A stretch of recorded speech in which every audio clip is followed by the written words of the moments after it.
Saint-Cyr-sur-Mer, c'était complet hier soir, le public était là. 4 humoristes, une soirée exceptionnelle. Interview exclusive, j'ai rencontré Gérald Daran. On est parti. Bon, Gérald, Saint-Cyr-sur-Mer ce soir? Et voilà, on est avec Giovanni, avec Eric Collado, Marco Paolo, et j'ai la chance de terminer le spectacle de cette tournée du rire. On est partout dans le sud, enfin surtout le Var, c'est de l'humour, c'est beaucoup de la satire politique, et puis avec plein de nouvelles imitations, et je suis accompagné au clavier par Richard Bonneau, qui est le lead des Charlots, parce qu'il a remplacé Rinaldi, et qui me fait le plaisir de me faire la réplique et aussi de m'accompagner. Voilà. Je fais des imitations à la fois parler et chanter, il y a une cinquantaine d'imitations dans le spectacle. Bah écoute, à chaque fois que les gens me disent combien vous avez de voix, je dis une seule, c'est ça qui est fou. Mais j'ai arrêté de compter après 100, une centaine. Est-ce qu'il y a une voix qu'on te demande des fois? Est-ce qu'il y en a une qui ressort par exemple? Ah, on me demande souvent Nicolas Sarkozy, évidemment.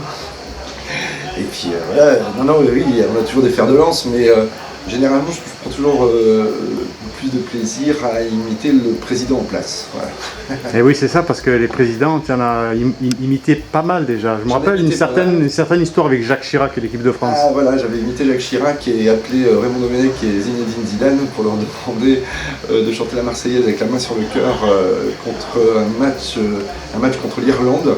Comptant pour la qualification de la Coupe du Monde 2006, c'était le retour de Zidane et j'avais fait sélectionner Lilian Thuram qui ne devait pas jouer et qui a joué tout le match finalement et qui était à l'origine de l'action décisive qui leur a permis de marquer un but, le seul but de la rencontre qui leur a permis d'aller à la Coupe du Monde.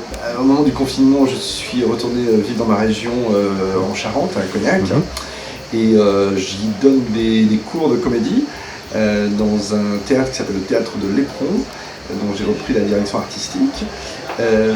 J'ai programmé aussi une salle dans ma région qui s'appelle le Castel, où j'ai fait venir Patrick Bruel, Linda Lemay, des artistes de renom. Et puis j'ai toujours mon bateau-théâtre à Paris, le Nez Rouge.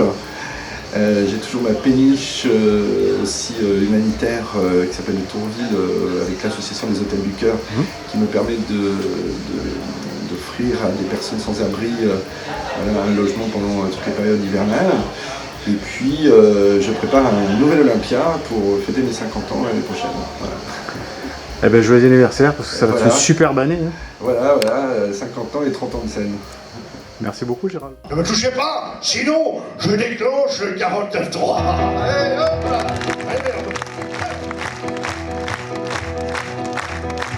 Le 49.3. Le 49.3.